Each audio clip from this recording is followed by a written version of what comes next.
Kevin Costner, a screen legend known worldwide for his iconic roles and a life full of ups and downs. At 70, an age when he should be enjoying his golden years with family, he's chosen a completely solitary life in his multi-million-dollar mansion. Why would a man who once had it all, who went through high-profile marriages, decide to live like a lone cowboy in the heart of Hollywood? Is this a tragedy of old age, or a bold and mysterious choice?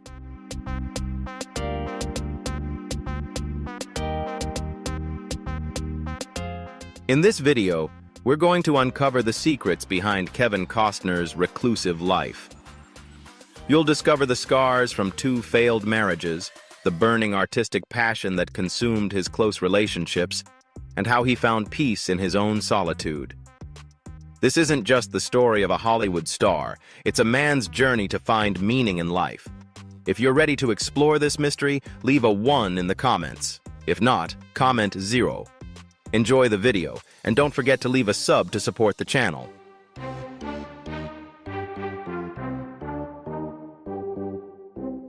Kevin Costner's 18-year marriage to Christine Baumgartner, which ended in 2023, left a deep scar in the actor's heart. It marked not only the end of a relationship, but also sparked a storm of legal and emotional battles, shedding light on why Costner is now living alone in a $145 million estate in Santa Barbara.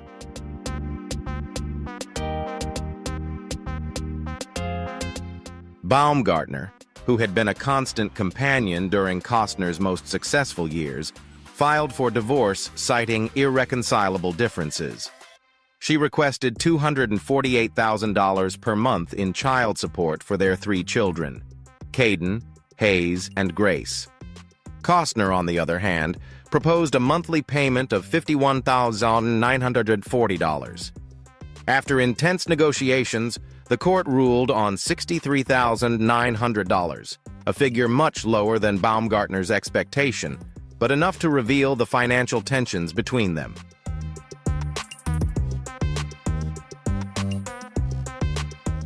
The root of their conflict lies in Costner's lifestyle. Baumgartner expressed frustration that he was too busy with work, especially the ambitious film project Horizon, an American saga, to the point of neglecting the family. Long days on set, frequent trips, and his full dedication to the Hollywood dream made her feel forgotten. In a somber interview, Costner said, "It was a painful moment. I never thought the marriage would end this way," according to a 2025 report by GOTV. His words revealed the shock and heartbreak of a man who once believed in eternal love. The divorce not only took away his partner, but also shattered his faith in marriage, leading him into solitude as a way to protect himself from further pain.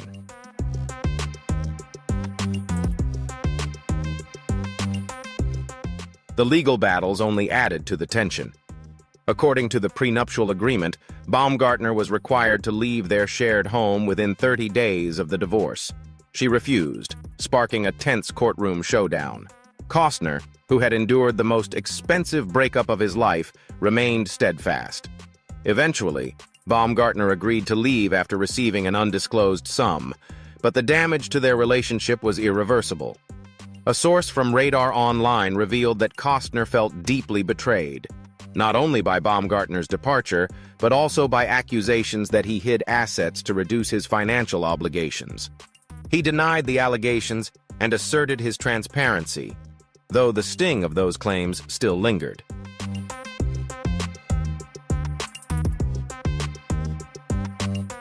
His first marriage to Cindy Silva ended in 1994. He lost $80 million in the divorce. They had 3 children, no prenup. He later called it one of the worst times of his life. But by 2025, the two were said to be friends again. She even helped him through his next divorce, that from Christine Baumgartner.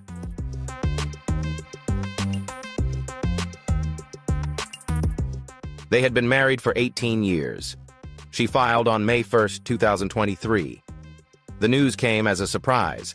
This time, he had signed a prenuptial agreement, but the fight was brutal. She had to move out of his home. He was required to pay $63.29 a month in spousal support. By early 2025, she was engaged to an old friend of his, Josh Connor. There were rumors that Costner was planning to renegotiate the agreement after she remarried.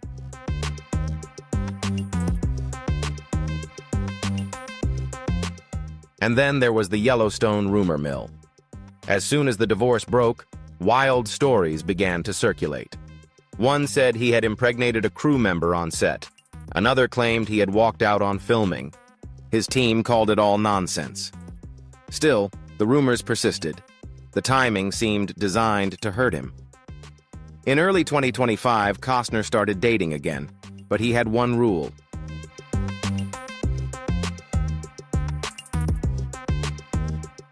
No Hollywood actresses. Insiders say he wants someone normal. His friends have tried to set him up. He acts like a man in his 20s. He doesn't want anything serious. It's not the right time. He's gone through the whole Hollywood cycle. Fame, marriage, scandal, divorce, and now freedom. Kevin Costner is 70 now. But instead of slowing down, he's accelerating.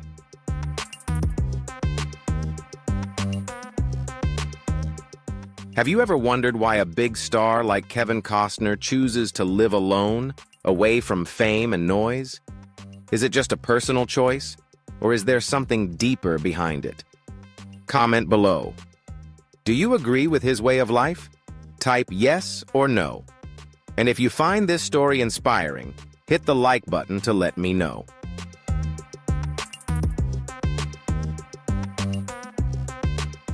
On May 26, 2025, Kevin Costner's new documentary series, The West, will premiere on the History Channel. It's not just one episode, it's a 2-episode special to kick off the 8-part series. Then another episode will air the following night before the show moves to its regular Monday time slot. This series is different.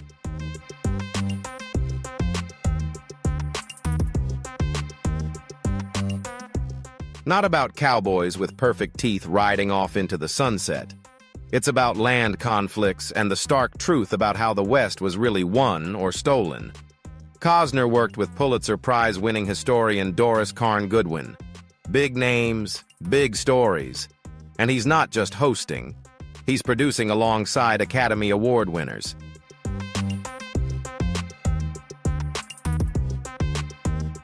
This isn't a retirement project. This is a mission, but that's only part of what he's doing. Costner is still struggling to finish his 4-part Horizon series. The first chapter was a flop. It only made $38.7 million on a $100 million budget.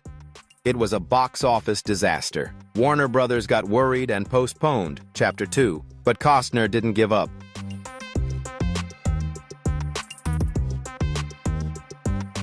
At the Venice Film Festival, he admitted that the going has gotten tougher. The rock is falling downhill again, he said. But I have to put my hand on it again. That rock. That's Chapter 3. He spent $38 million of his own money. And now, he's trying to find more to complete not just one film, but possibly Chapters 3 and 4 together by 2025.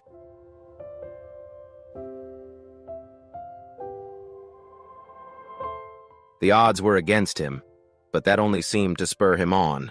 When I felt rejected, my desire grew, he said. To make all this happen, Costner didn't just write a script or yell action. He built something real. In February 2024, he announced a massive $100 million film studio in Utah, 500 acres. It's called Territory Film Studios.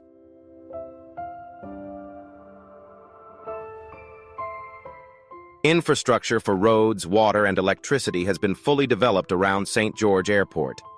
The first phase featured a 39,000-square-foot warehouse that served as the filming location for Horizon Chapter 3. Upcoming in Phase 2 is the addition of a 20,000-square-foot sound studio, along with modern office spaces. There are even plans for a Kevin Costner-themed restaurant. Once fully operational, the complex is expected to create around 30 full-time jobs and offer growth potential as more film studios start leasing production space.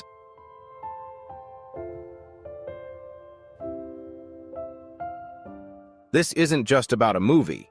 Costner is determined to build a lasting legacy but the path is full of risk. Big risk. After the failure of Horizon Chapter 1, his financial situation took a serious hit. The film only earned $11 million during its opening weekend, far below expectations.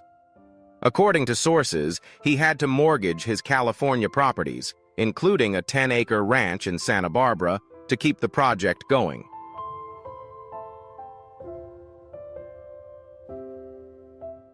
Some say he ignored his accountant's warnings. Others say he's running out of time.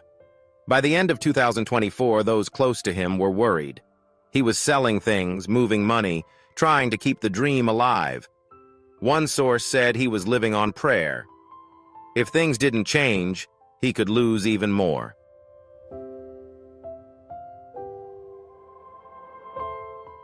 Kevin Costner bet everything on his dream movie. He mortgaged his beach house to finance it. His accountant begged him not to spend $38 million of his own money. He didn't listen. The first film flopped, grossing less than he had invested. Now he's struggling to finish the sequels.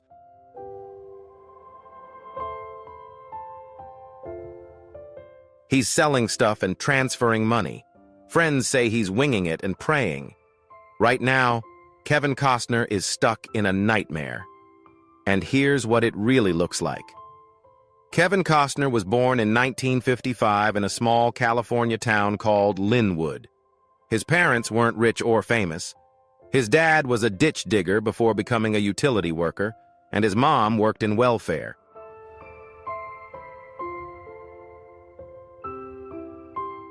A tragedy struck the family before Kevin was born. His middle brother died at birth.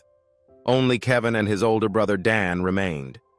His family had German, English, Irish, Scottish, Welsh, and even Cherokee roots. They were devout Baptists, and life was simple, even sometimes difficult.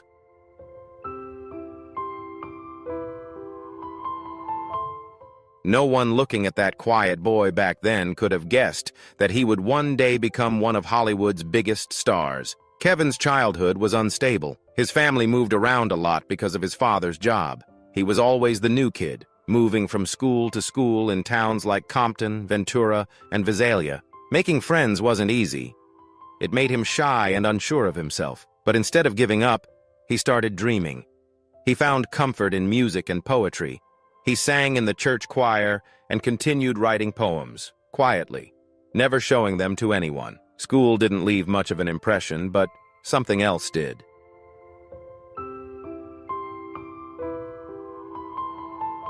When he was 7, he saw the movie How the West Was Won. It had a profound impact on him. There was something about the wide-open frontier, the rawness of it all that stayed with him. That movie planted a seed that he didn't even know would grow into the stories he would one day bring to the screen. At first, though, Kevin had a very different kind of anxiety. When he finished high school, he was only 5'2". He was small, and he was worried about it.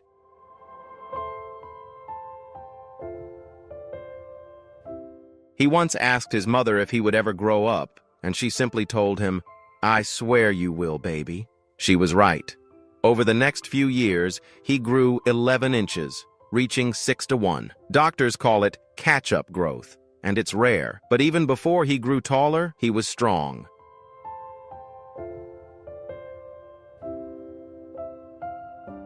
He played basketball, football, and baseball in high school, holding his own against much older kids.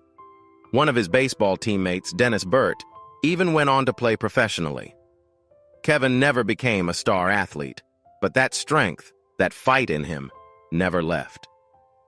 Shortly after graduating in 1973, Kevin did something daring. Obsessed with the Lewis and Clark expedition, he decided to follow in their footsteps.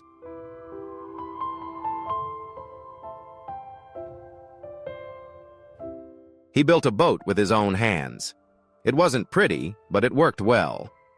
He loaded it onto a battered old truck and set out alone. He paddled down rivers and camped in the wilderness, reading Bury My Heart at Wounded Knee Under the Stars. That book shattered him. It told the painful truth about what Native Americans endured and left a deep mark on his soul. On quiet nights beneath the star-filled sky, he felt a profound connection to history, to the people who had endured with resilience and fought to preserve their cultural identity. The journey was not just a physical adventure, but a spiritual one, a quest for meaning and awakening in a turbulent world.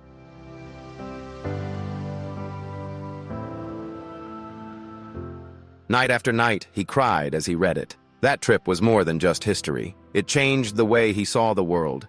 It shaped the way he would tell stories in the future, especially in films like Dances with Wolves. That summer made him a person who cared deeply about the past and spoke up for those who had been silenced.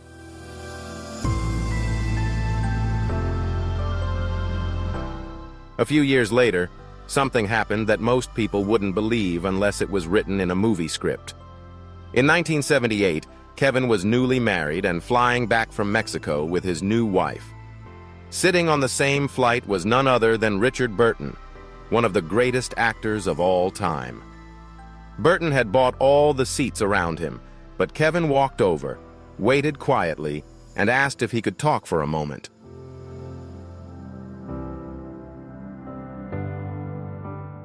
When Burton opened his eyes, Kevin told him something he hadn't even told his wife.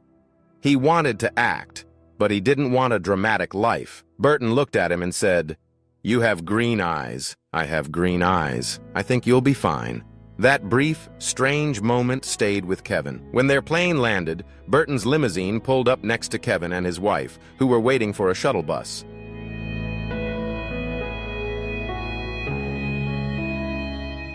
Burton rolled down the window and told him, "Good luck." That was it. That moment changed everything. Kevin quit his marketing job after just a month. He began taking acting lessons every night and doing odd jobs to make money, driving a truck, working on a fishing boat, even giving a tour bus tour of celebrity homes. He wasn't famous, but something inside him lit up.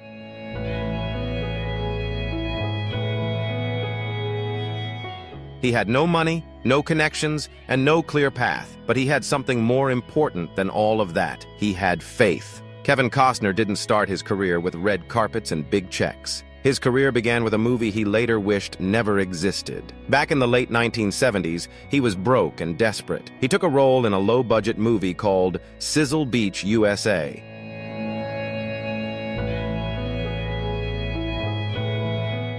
It wasn't until 1981 that the film was released, and by then Costner had regrets. The film had elements of softness, and while filming one of the film's intimate scenes, Costner felt something inside him break. He decided right then and there that he would never do anything like that again, no matter how long it took him to get a real job. That decision came with a price.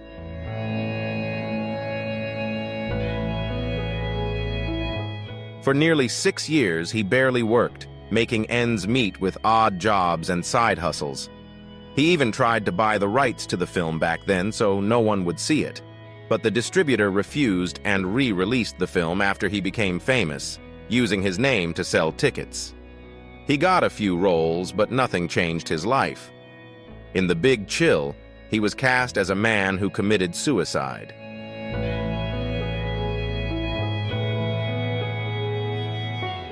The death of his character was the reason the others reunited. He shot all the flashbacks, the emotional, powerful ones. Then the director cut it all. Every scene was gone. The only thing left was the opening shot of his dead body. Just a face. No dialogue, no credit. It was supposed to be his big break. Instead, it was another door slammed in his face.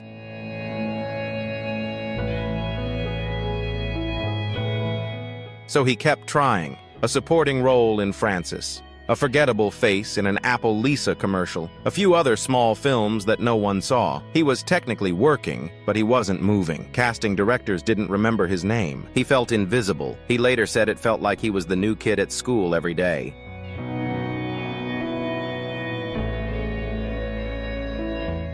His family moved around a lot when he was young, and that sense of loneliness followed him to Hollywood. Still, he kept going. He dreamed. He waited. Then the phone rang. It was Lawrence Kasdan, the same director who had cut him off from the great cold that felt so guilty. He remembered how good Costner was, even if no one else got to see it.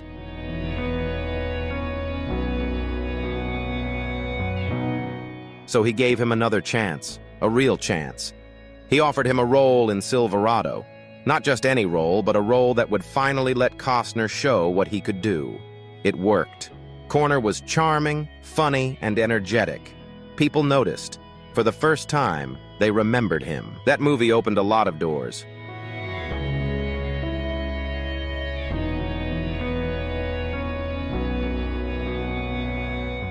One of those doors led to The Untouchables in 1987. Big budget, big name, and somehow Costner landed the lead role. He wasn't the studio's first choice, not even close. Harrison Ford passed, so did Mel Gibson and Jack Nicholson. But Steven Spielberg, who had worked with Costner before, bailed on him. He told the director, "This guy's going somewhere."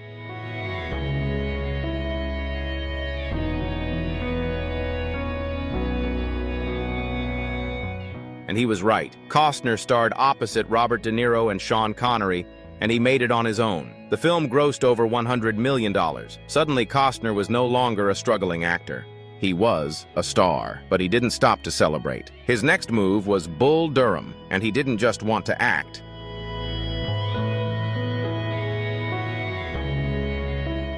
He wanted it to be authentic. He let the director watch him play baseball before filming. He showed up. He hit from both sides of the plate. He threw. He ran. He proved he could do it. Then he carried the movie. The studios didn't believe a baseball movie could sell. Costner helped prove them wrong. The movie grossed over $50 million, and critics loved it.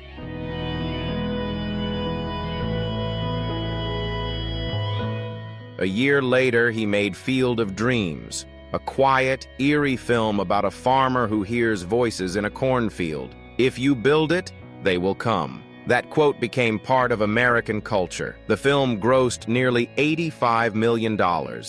It was nominated for an Oscar. People still quote it to this day. It didn't just make money, it made memories.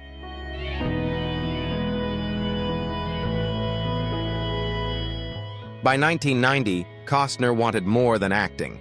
He founded TIG Productions to make films he believed in. The first was Dances with Wolves. The studios said it was too long, too risky, too weird. They told him to cut the Native American language scenes. He said no. They told him to cut the budget. He said no. He put his own money into it, millions of dollars. It could have ruined him.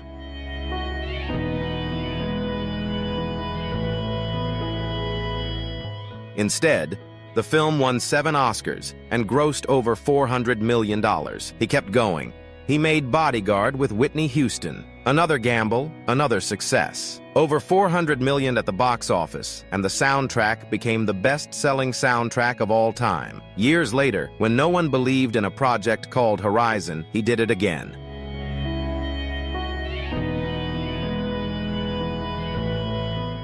He mortgaged his dream house to finance the project. Same mindset, same risk, same heart, same reason. Because Kevin Costner doesn't wait for permission to tell a story, he just builds it. Kevin Costner doesn't just act, he goes all in. For Dances with Wolves, he spent 9 months learning the Lakota Sioux language. Not just a few words here and there.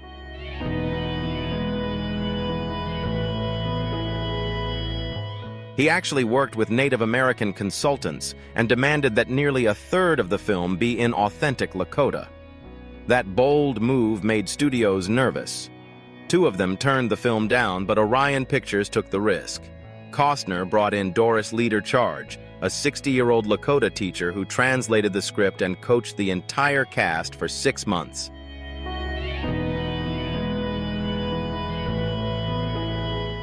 She said she made more money in that half year than she ever did teaching on the Rosebud Reservation. But even with all that hard work, some Native viewers still laughed at the film. Russell Means, an Oglala Lakota activist, pointed out that many of the male characters, including Costner, speak a female version of Lakota.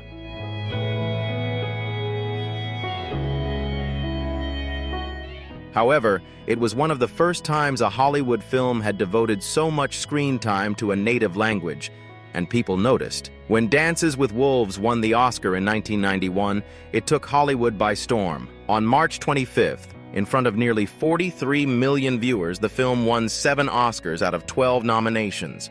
Costner won Best Director, only the 5th person ever to win the award for a debut film, and was also nominated for Best Actor.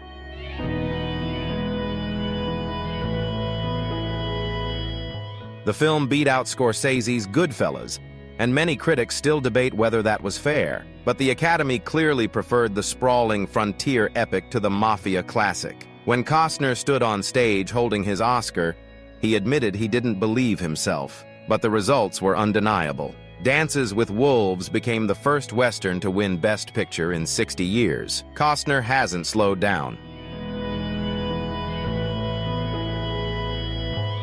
Just days after finishing Dances with Wolves, he was cast in Robin Hood, Prince of Thieves. He barely had time to rest. His schedule was so tight that he skipped stuntmen and did most of his own action scenes. He scaled castle walls, jumped over hills, and even injured his shoulder doing so. One crazy stunt involved hurling himself over a 10-meter wall with a catapult.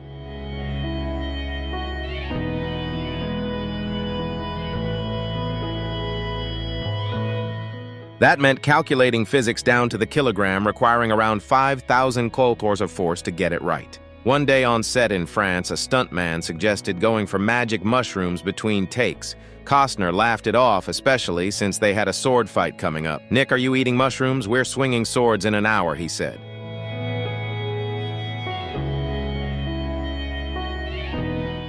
Meanwhile, planes continued to roar overhead from Heathrow Airport, ruining shots and forcing them to redo the grueling castle climb over and over again. Then came JFK. It wasn't just another role, it was a battle. Corner plays Jim Garrison, the New Orleans DA who believes there's a conspiracy behind Kennedy's death.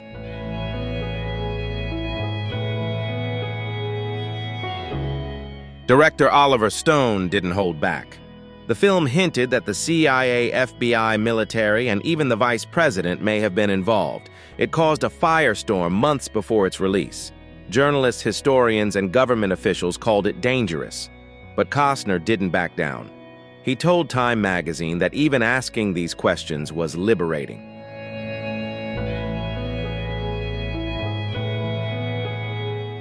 "Any discussion of what might be true can only make us more free," he said. His performance wasn't about proving Garrison right. It was about making the audience take him seriously. And it worked. After the film came out in December 1991, the U.S. government passed a law in 1992 to release secret files about the JFK assassination to the public.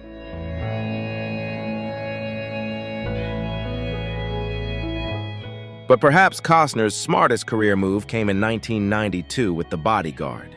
He could have taken a $10 million salary up front. Instead, he gambled on the film's success and asked for a percentage of the profits.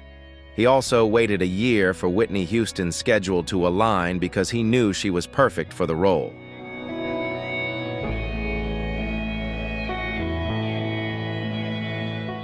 And he was right. The film opened on November 25, 1992, the same day as Disney's Aladdin, and grossed $16.6 million in its first weekend. It went on to gross $410.9 million worldwide. In Japan alone, it grossed over $21 million, making it Warner Brothers' highest-grossing film there. Costner's box office receipts and soundtrack royalties totaled over $20 million, possibly as much as $30 million.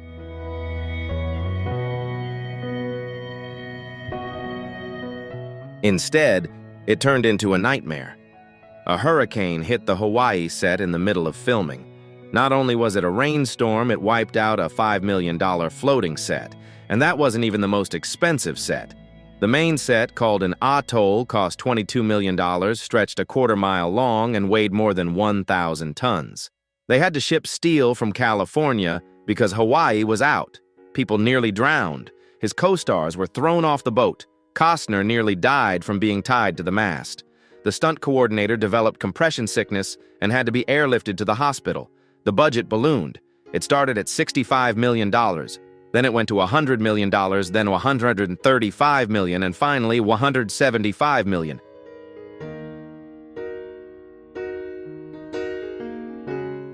Add $60 million for marketing, and it turned into a $235 million gamble. In 1995, that was unheard of. Independence Day cost just $75 million. People started calling it Fishtar and Kevin's Gate. Although it later made money on home video, the damage was done. He was no longer just a movie star. He was a joke. Then there was the play with the director.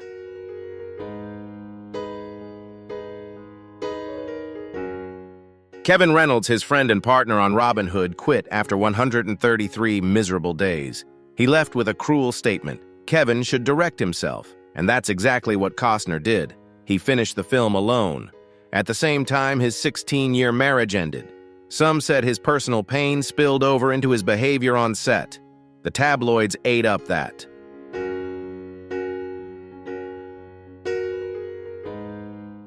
Worse, a story broke that Costner wanted digital hair added to cover his bald head. He denied it, called names, and said he never worked while high or drunk. But the rumors persisted. People made fun of him. They said he was vain. They said he was difficult. It became part of the diva label that he couldn't escape.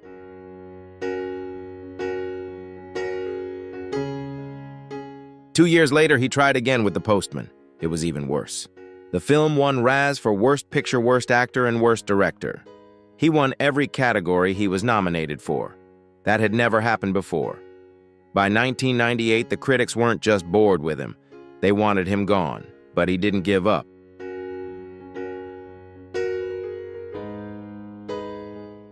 In 2003, he returned with A Wild West. No explosions, no gimmicks, just an old Western with heart. He directed it himself and starred alongside Robert Duvall. The film cost $26 million and grossed over $68 million worldwide. He bet on himself and it paid off. Then in 2007, he blew everyone away. In Mr. Brooks, he played a serial killer.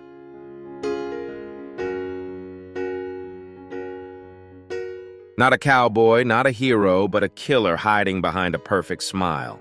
It was dark, it was scary, and it was one of the best things he ever did. He used the good guy image to scare you. It worked. By 2012, he had won an Emmy. Hatfield's and McCoy's was intense, violent, and real. Corner almost didn't get the part.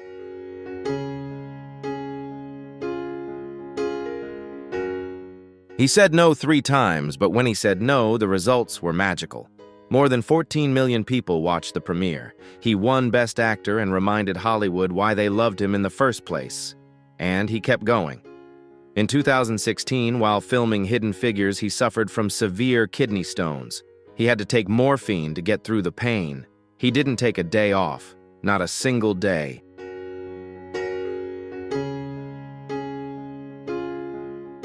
Even as the pain left bruises on his arms, he rolled up his sleeves and kept shooting. Then came Yellowstone. In 2017, Taylor Sheridan wanted Costner to play John Dutton. Costner wasn't sure. He agreed to only do 1 season with conditions, but after the show aired in 2018, it slowly became a huge hit.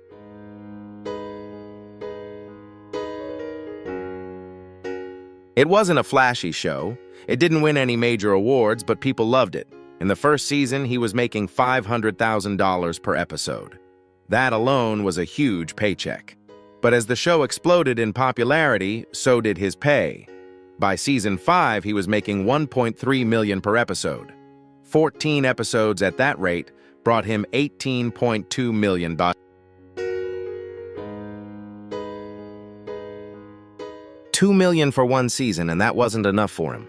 In 2023, it was reported that he was asking for $1.5 million per episode.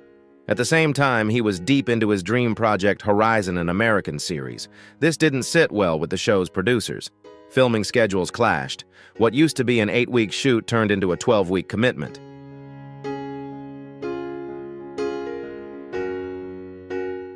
Corner had planned Horizon during Yellowstone's off-season, but those off-seasons kept changing. It all fell apart in early 2023 when the producers offered him a split deal seasons 5A and 5B instead of the entire season. Costner refused. He moved on to Horizon. That option killed John Dutton, and not in a noble way.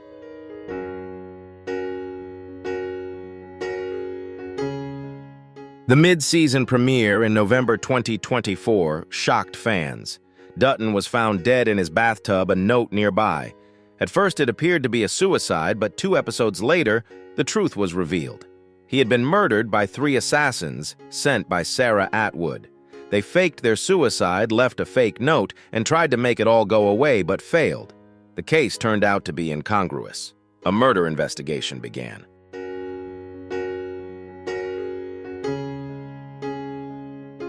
Then Sarah Atwood herself was shot to death, shot twice in the head and chest during a reunion with Jamie. Costner didn't even know her final episode had aired until the next day. He admitted as much in an interview the next morning. "I heard it was a suicide," he said. "Doesn't make me want to go see it." He had offered 2 endings to Dutton. Neither of them were used. Instead, the show made its own decision, one that Costner publicly rejected.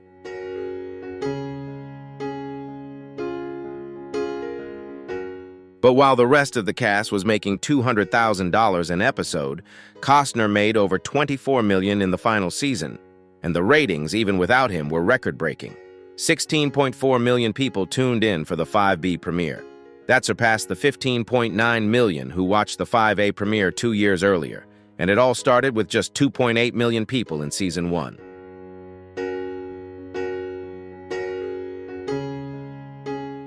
Costner's controversial departure from the show has raised questions about the future of the hit series. While many fans were familiar with his character, it's clear that the show's success isn't entirely dependent on his presence. The record-breaking viewership following his departure proves that. This shows that the appeal of the storyline and other characters is still strong enough to keep audiences coming back.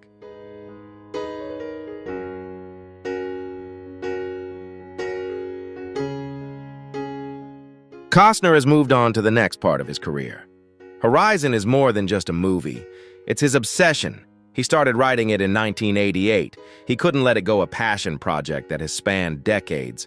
The project seems to be Costner's main focus, demonstrating his fierce dedication to telling stories on his own terms, unfettered by the constraints of television.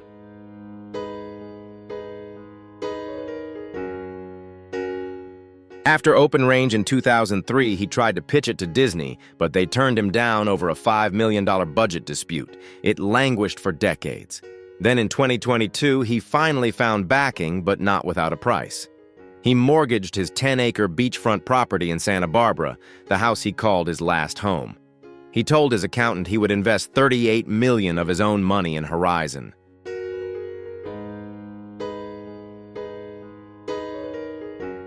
The accountant was horrified. Costner didn't care. "It's my life," he said. "I believe in it." The budget for the first 2 chapters was $109 million. He personally funded more than a third. When Horizon Chapter 1 opens in Cannes on May 19, 2024, it's supposed to be his big return as a director after Dances with Wolves.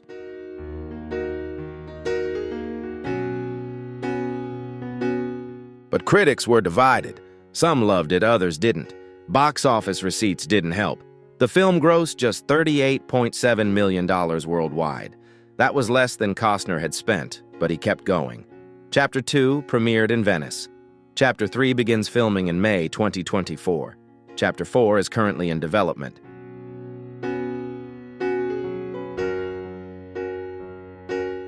This was no small undertaking. There were more than 170 speaking roles across 4 films. Chapter 1 alone featured names like Sienna Miller, Sam Worthington, and Luke Wilson. Costner went all in. Even when the money ran out, he refused to back down. While his films were underperforming, his personal life was equally chaotic.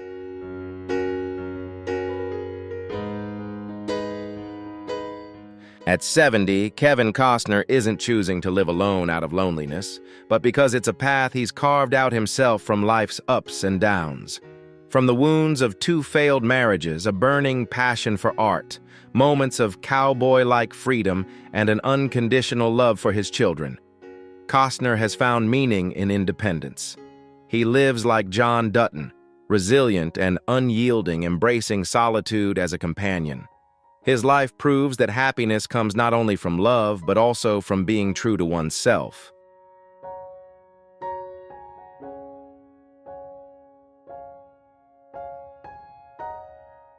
Thank you all for taking the time to watch this heartfelt story about Kevin Costner's life. His journey is a reminder that sometimes inner peace matters more than all the spotlight outside. If you found this video meaningful, don't forget to hit like and subscribe to support the channel. Please share your thoughts and feelings in the comments, because maybe Kevin's story will inspire you or someone else who needs it. I really look forward to hearing from you. See you in the next videos with more captivating and meaningful stories.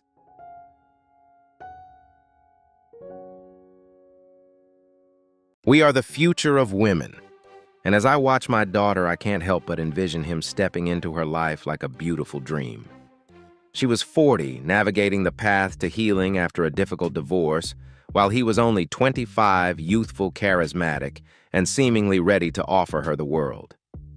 At first, their love story became one of Hollywood's most talked about romances, admired and wished for by many.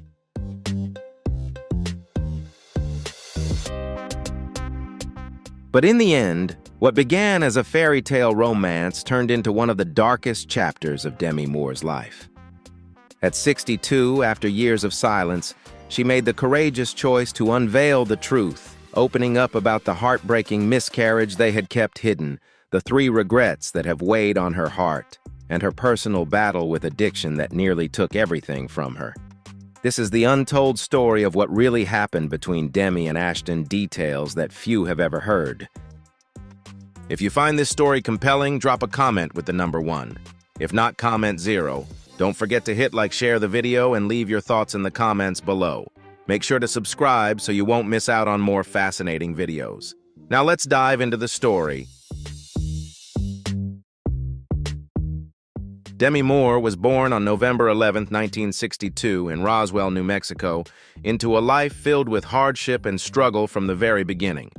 Her father walked out before she was even born, leaving her mother to raise her alone while battling the challenges of daily life. Demi's childhood was marked by relentless upheaval and trauma.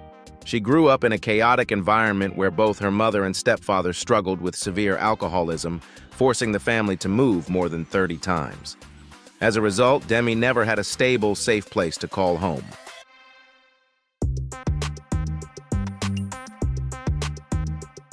At just 15 years old, Demi Moore endured a traumatic psychological shock that she later recounted in her memoir.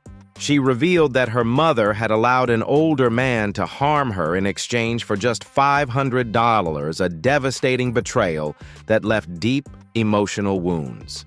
The pain of that moment stayed with her for years, leaving scars that never fully faded from the heart of a young girl longing for safety and trust.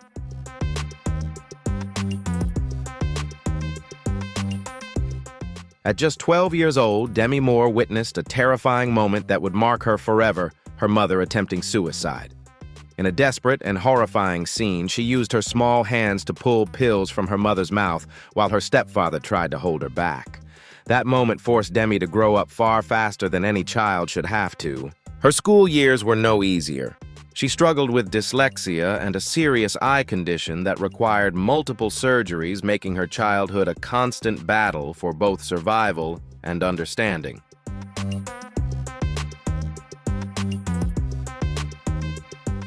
By the age of 16, Demi made the bold decision to drop out of school and live independently.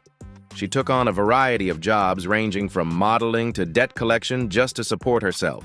At 17, she married rock musician Freddie Moore, hoping to build a new life and escape the pain of her past. Though the marriage lasted only 4 years, it marked a turning point in her journey towards self-reinvention and a future in the spotlight.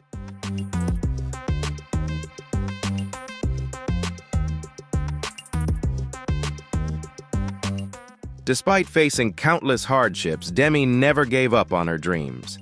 At just 19 years old, she landed her breakthrough role as journalist Jackie Templeton on the popular daytime soap opera General Hospital.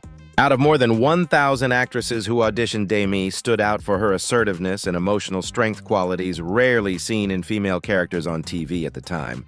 Although she earned only $750 per episode, the role became a pivotal stepping stone, opening the door to much greater opportunities in her budding career.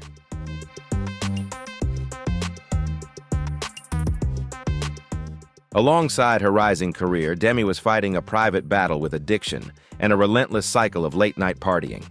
Director Joel Schumacher saw something special in her raw talent and undeniable charisma, and made it his mission to help her overcome that dark period. He arranged for someone to stay by her side throughout the filming process, ensuring she stayed sober and focused. That support became a lifeline, helping Demi gradually turn her life around and take meaningful steps toward a brighter, more stable future.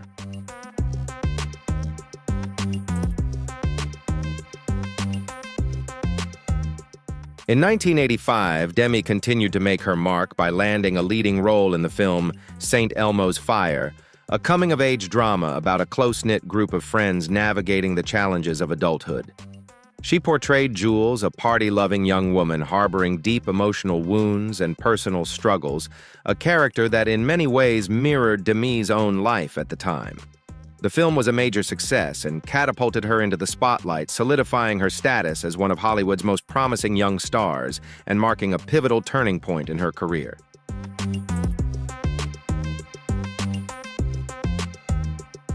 However, behind the dazzling spotlight of her career, Demi continued to battle personal demons.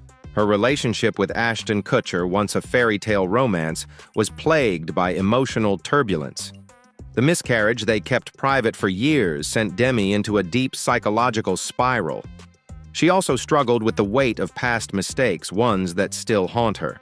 The three things she regrets most in life all stem from choices that deeply impacted her own happiness and well-being. Most devastating of all was her battle with addiction, a fight that nearly stripped away everything she had worked so hard to build.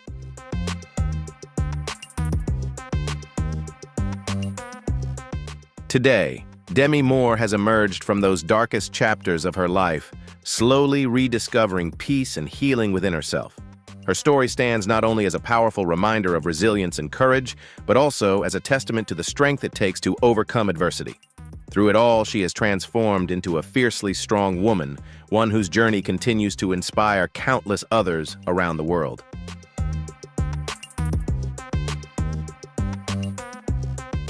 But landing the role in St. Elmo's Fire didn't come easy. Demi Moore had to overcome a major personal challenge. Director Joel Schumacher gave her a strict ultimatum. She had to stay completely sober and prove she could maintain control, or she would lose the coveted role. Faced with that intense pressure, Demi realized she had no choice but to confront and fight the addiction that had haunted her for years.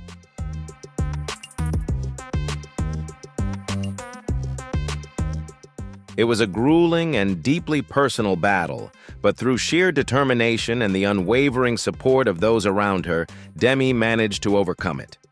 The studio even funded a sobriety companion who stayed by her side throughout the entire filming process, ensuring she stayed clean and focused. That timely and practical support became a crucial foundation for her recovery, allowing Demi to deliver a standout performance and solidify her place among Hollywood's most respected actresses.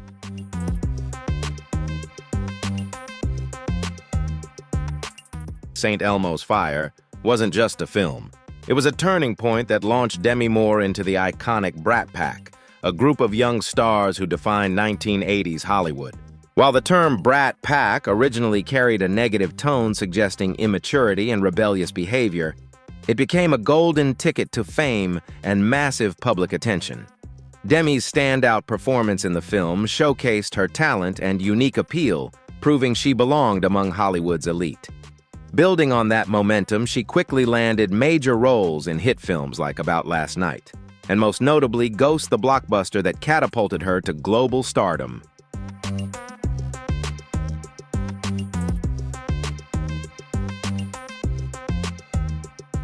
Over the years, the Brat Pack has remained a legendary part of Hollywood history. In 2024, a documentary titled Brats was released featuring Demi and her fellow cast members as they look back on those vibrant, passionate, and often challenging days. The story of the Brat Pack continues to fascinate both audiences and critics, with ongoing conversations about the possibility of a sequel to St. Elmo's Fire, one that could bring the original cast back together, including Demi herself.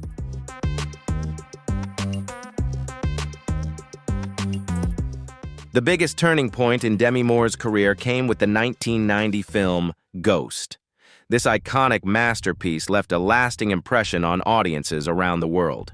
Made on a modest budget of just $22 to $23 million, Ghost went on to gross $55.7 million, becoming the highest-grossing film of that year and one of the most successful movies of all time at that point. Its success didn't stop at the box office. Ghost also became the most rented video in the U.S. in 1991, cementing its place as a cultural phenomenon.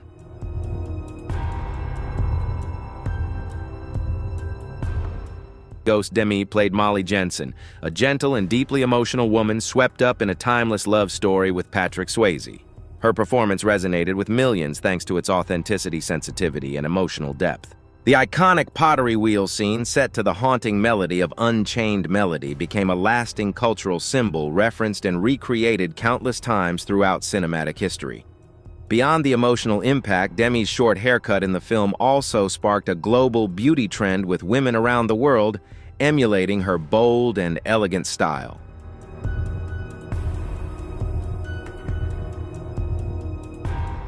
Alongside the massive success of Ghost, Demi Moore's personal life was filled with equally compelling stories.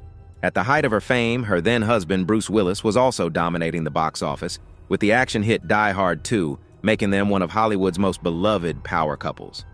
Remarkably, their two films topped the box office simultaneously, a rare feat in Hollywood history that wouldn't be matched by another couple for the next 34 years.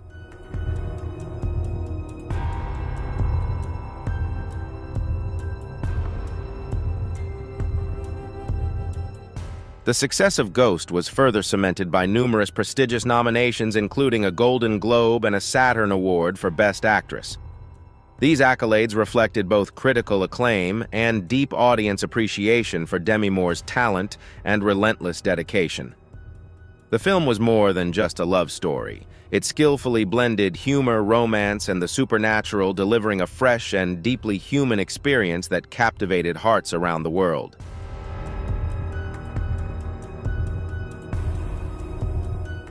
In the years that followed, Demi Moore continued to maintain her status and fame through a series of standout roles while also becoming a fashion and cultural icon of the 1990s.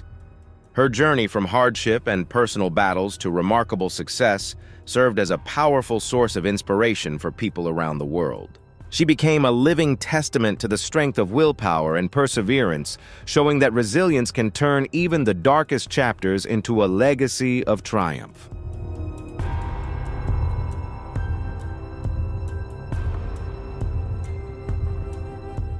For Hollywood, the phenomenal success of Ghost wasn't just a milestone in Demi Moore's career. It was proof that films built on unique, unconventional ideas could still become global sensations. It was a vivid reminder that the film market continues to welcome creativity and fresh storytelling rather than relying solely on formulaic approaches. The impact of Ghost inspired filmmakers to take bolder risks in the years that followed, ushering in a new era of innovation in the entertainment industry.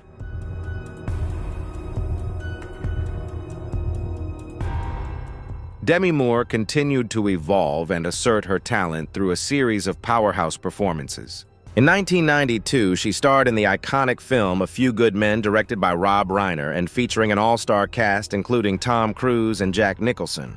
The film grossed over $243 million worldwide and cast Demi as Lieutenant Commander Joanne Galloway, a strong, authoritative, and fearless female figure in a male-dominated military environment. Her performance proved that she could carry weighty, complex roles and helped reshape the perception of female characters in high-caliber Hollywood films.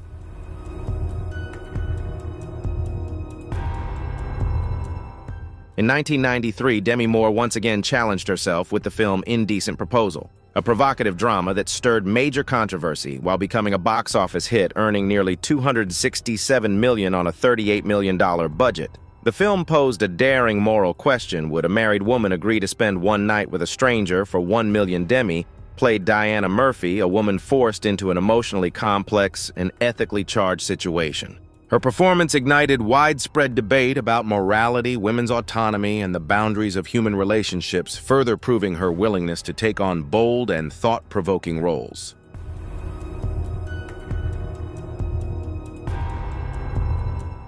However, The role also brought Demi significant backlash from feminist groups who argued that the film portrayed women as commodities to be traded.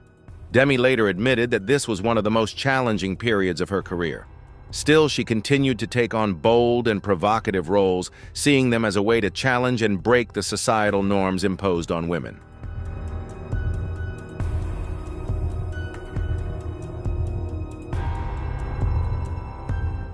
Demi's career took even bolder turns in the mid-1990s with two highly controversial films.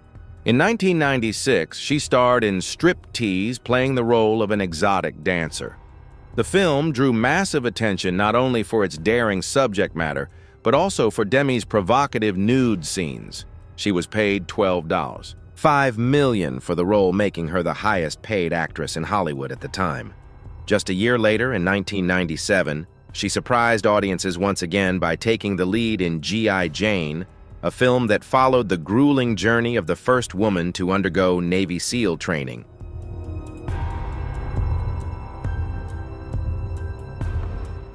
Demi shaved her head on camera and performed many of the stunts herself with raw authenticity. She trained rigorously to build muscle and shed fat, bringing her body fat percentage down to just 10%. These two roles highlighted the remarkable range and versatility of her talent. One showcased feminine allure and sensuality, while the other embodied strength, determination, and a traditionally masculine toughness. Together, they sparked widespread debate about gender roles in the film industry.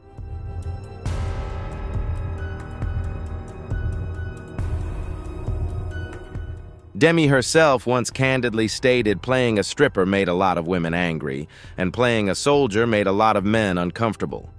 This remark underscored her willingness to confront societal judgment and break through rigid stereotypes.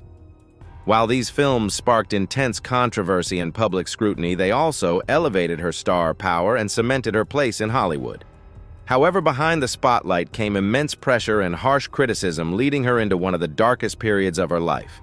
In her 2019 memoir, Demi revealed that this was also the time she struggled deeply with substance abuse and body image issues.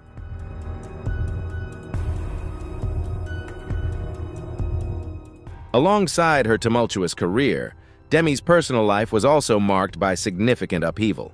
She married musician Freddie Moore at just 17 years old, a major turning point that brought both intense challenges and transformative opportunities on her journey to adulthood.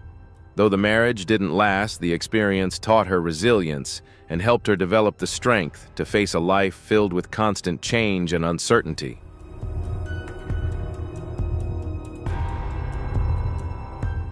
Demi Moore is not just a cinematic icon, she has become a symbol of perseverance, courage, and female strength in the often unforgiving world of entertainment. Her life story, from a turbulent childhood to her personal battles and hard-won triumphs, continues to inspire generations of audiences and those seeking light in the darkest chapters of their own lives.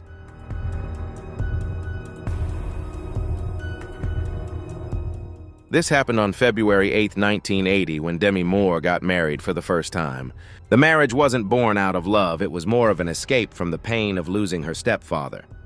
Years later, in her memoir Inside Out, she admitted that on the night before her wedding, instead of feeling joy or excitement, she spent hours on the phone with another man she had met on a film set.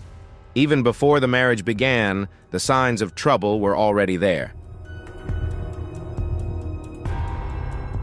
Demi took her husband Freddie's last name and made it her stage name for the rest of her career. During their marriage, they collaborated on a few songs, including It's Not a Rumor, which became a minor hit. But the relationship itself was fraught with challenges. Demi was still very young, struggling to discover who she was while being pulled into a complex adult dynamic. She later admitted that she was the one who sabotaged the marriage, though deep down she knew that wasn't entirely true. The marriage ended in 1985, leaving a lasting impact on how she viewed love, trust, and herself.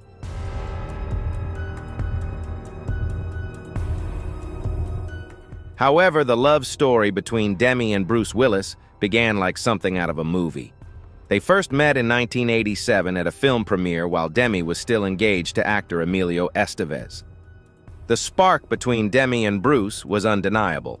Just 4 months later, they were in Las Vegas together watching a boxing match where Bruce proposed to her.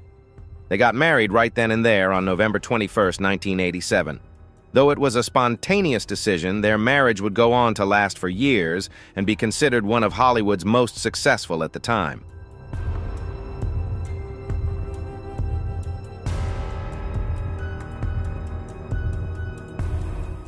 Bruce and Demi quickly became one of Hollywood's most iconic couples. Bruce was a rising star with Die Hard, while Demi was among the highest-paid actresses of her time. Together they had 3 daughters, Rumor born in 1988, Scout in 1991, and Tallulah in 1994. However, their demanding careers often kept them apart. Bruce hoped Demi would slow down and spend more time with the family, but she was determined to keep pushing forward, shattering records with a $12.5 million paycheck for striptease and showing no signs of slowing down.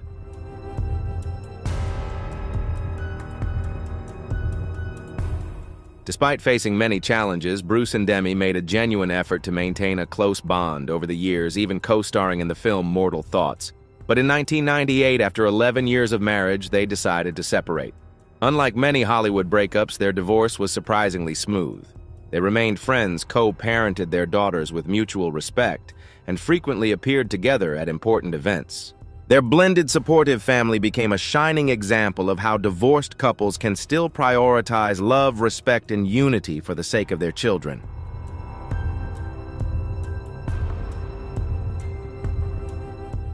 Demi's greatest challenge during this time was finding a balance between her soaring career and her role as a mother. In 1988, rumors swirled that she had no intention of slowing down, and by 1991, she ignited global conversation by appearing nude and pregnant on the cover of Vanity Fair while expecting her second daughter, Scout. The image quickly became iconic, symbolizing the message that motherhood should not mean shame or the need to hide one's body.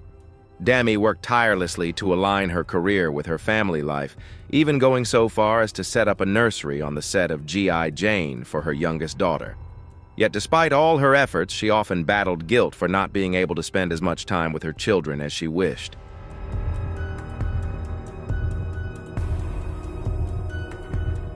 After parting ways with Bruce, Demi made a bold decision. She left Hollywood and relocated to Idaho. Her goal was to give her daughters a normal life far from the spotlight, even if it meant stepping away from a thriving career. This move clearly showed that above all else, she prioritized being a mother. If you found this story compelling and want to learn more, don't forget to share the video and drop your thoughts in the comments below. Make sure to subscribe so you won't miss out on our upcoming videos. Now let's continue the story together.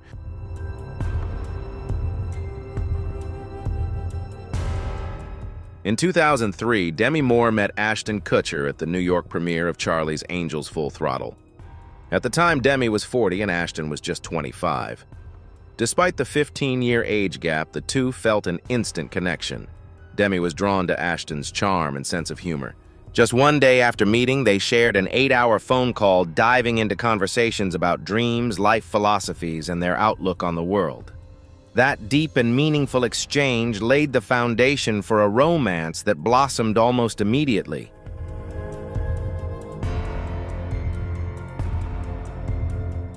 Just 3 weeks after their first meeting, Ashton boldly and unexpectedly met Demi's daughters and even her ex-husband, Bruce Willis. Less than 2 months into dating, Ashton proposed to Demi during a romantic midnight picnic on the beach in Santa Barbara.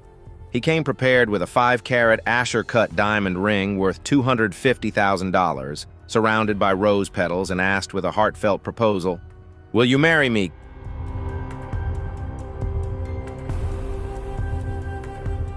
By the 4th month of their relationship, Demi and Ashton decided to move in together. They weren't just a couple, they became business partners too, launching a production company called Catalyst Films. Their first project, the reality show Beauty and the Geek, quickly became a hit, solidifying their status as one of Hollywood's most powerful and creative couples at the time.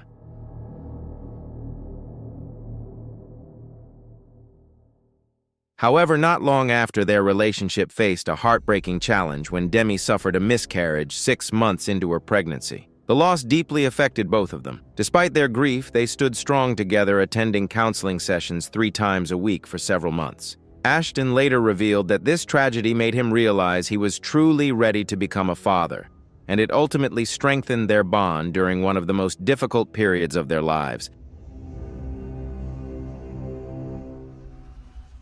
The media couldn't get enough of their story, especially fascinated by their 15-year age gap. When they made their first public appearance together at the Charlie's Angels premiere, they instantly became the center of attention. Over 200 photographers swarmed the event, with some outlets reportedly offering up to $100,000 for exclusive shots of the couple sharing a late-night kiss.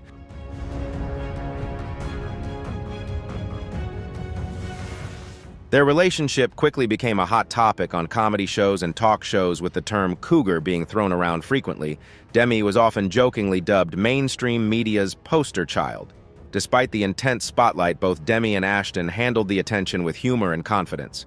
In 2005, Demi even appeared in a sketch on Saturday Night Live wearing old-age makeup to poke fun at the media's obsession with their age difference, turning public scrutiny into a bold, self-aware statement.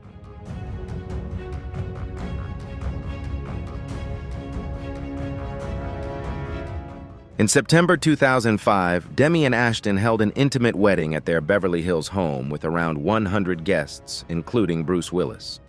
Demi wore a stunning Lanvin gown while Ashton donned a cream Brooks Brothers suit. The ceremony took place under a Kabbalah chuppah, symbolizing their deep spiritual beliefs. One of the most touching moments came when Demi's daughters, Scout and Tallulah, read heartfelt letters to Ashton. In return, he gifted each of them a Cartier love bracelet, symbolizing his commitment to their family. It's said that Bruce Willis was moved to tears during the ceremony.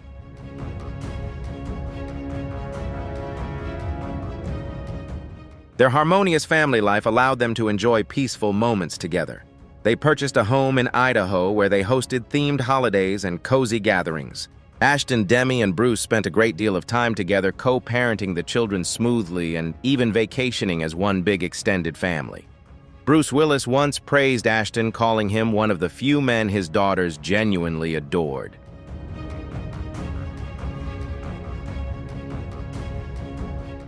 Ashton's role as a stepfather was deeply meaningful. At just 27 years old, he took on the responsibility of helping raise Demi's 3 daughters, then aged 17, 14, and 11. He became actively involved in their lives, attending school events, cheering them on at performances, and even learning how to do French braids. Ashton admitted to taking parenting classes to better understand his role, once saying that love isn't something that gets divided, it grows. He encouraged the girls to pursue their own interests, helping Scout set up her first Twitter account and supporting the production of The Whole 10 Yards. Scout once credited Ashton for inspiring her love of technology, which helped lead her into the field of computer science.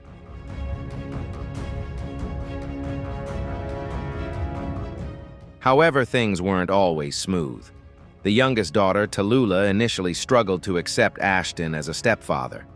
She once wrote that his presence made her feel judged and unsure of how to welcome him into their lives.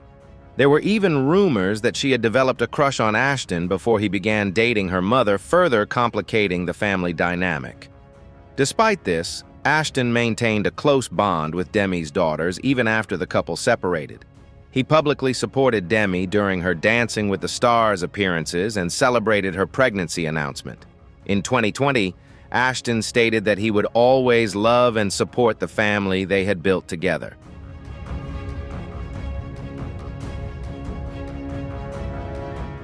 Demi and Ashton were overjoyed when they learned she was pregnant again. At the time, Demi was 41 years old and 6 months along.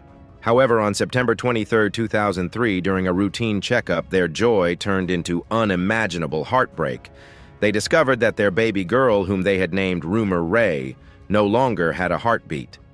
This devastating loss became another major test of their love and resilience, marking a profoundly painful yet meaningful chapter in their life together.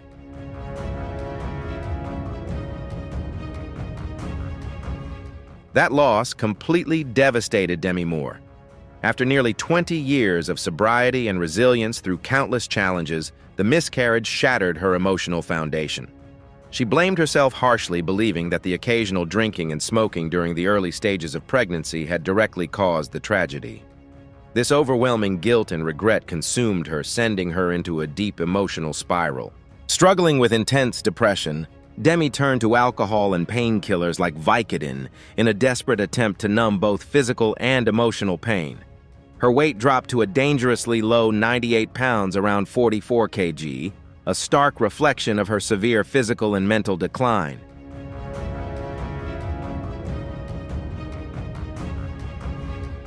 During this time, the couple tried everything to have another child, ranging from traditional therapies to advanced methods like in vitro fertilization. But each attempt ended in heartbreak, deepening Demi's sense of disappointment and helplessness. She later described this period as an emotional abyss filled with loneliness and confusion, a place where she felt completely lost and empty. It wasn't just the pain of losing a child that haunted her. It was the struggle to process that grief, to understand how to move forward, and to find any sense of healing. These emotional burdens gradually strained their marriage, creating growing distance and tension between them.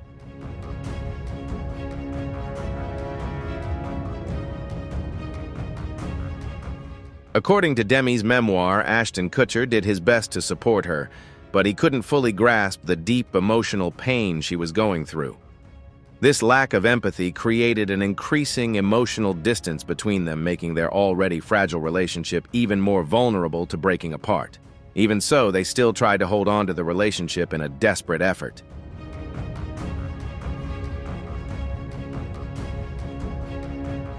During this time, Demi and Ashton tried unconventional methods to save their marriage. In her memoir, Demi revealed that they once engaged in threesomes at Ashton's suggestion, hoping it would keep the spark alive. Although she agreed, Demi felt awkward and disconnected, unsure of her place in the relationship.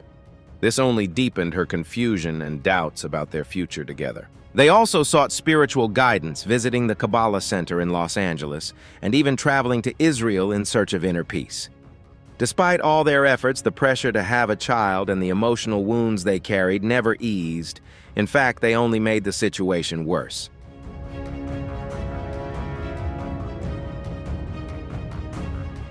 Things became even more complicated on their 6th wedding anniversary, September 24, 2011, when rumors surfaced that Ashton Kutcher had cheated. He was accused of spending the night with a 22-year-old woman named Sarah Leal. Demi had actually met Leal before at a bowling party where Leal boldly gave Ashton her phone number right in front of Demi and her daughters. The news came as a crushing blow to Demi. She found out through an alert on her phone while getting ready for a red carpet event, and when she confronted Ashton, he admitted to it.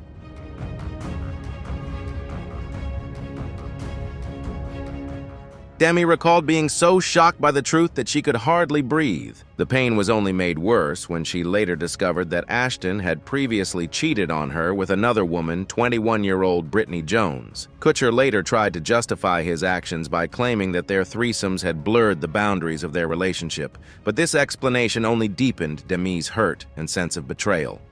The heartbreak, the betrayal, and the overwhelming sense of loss left deep emotional scars. It took a serious toll on her mental health and drove an even greater wedge between them.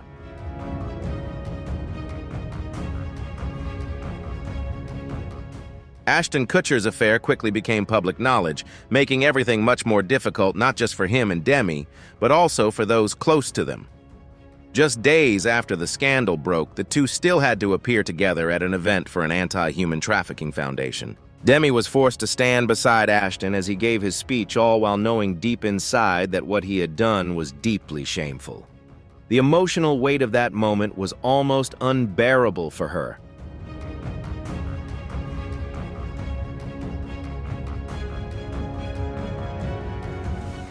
On November 17, 2011, Demi announced their separation.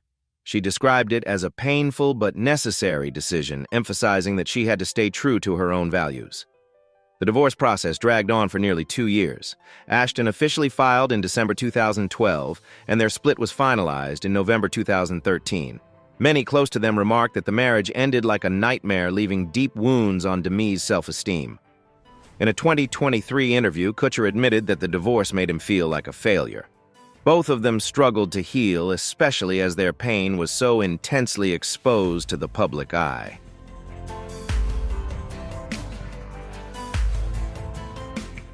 After the divorce, Demi Moore's life began to unravel. She had maintained sobriety for nearly 20 years, but everything changed. Her addiction resurfaced, and this time it was worse. On January 23, 2012, Demi suffered a seizure at a party at her home in Benedict Canyon. She had used synthetic marijuana and inhaled nitrous oxide. When police arrived, they found her semi-conscious and shaking uncontrollably. It was a terrifying moment that marked the beginning of a long and dark period in her life. Over the next 3 years, her struggles with addiction only deepened.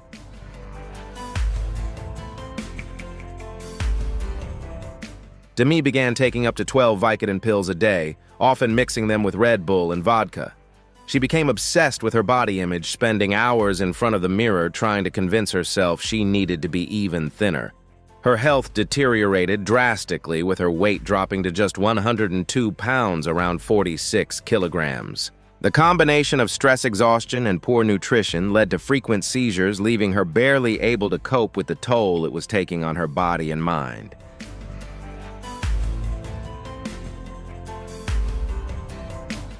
Demi became deeply isolated, distancing herself from family and friends and spending most of her time alone.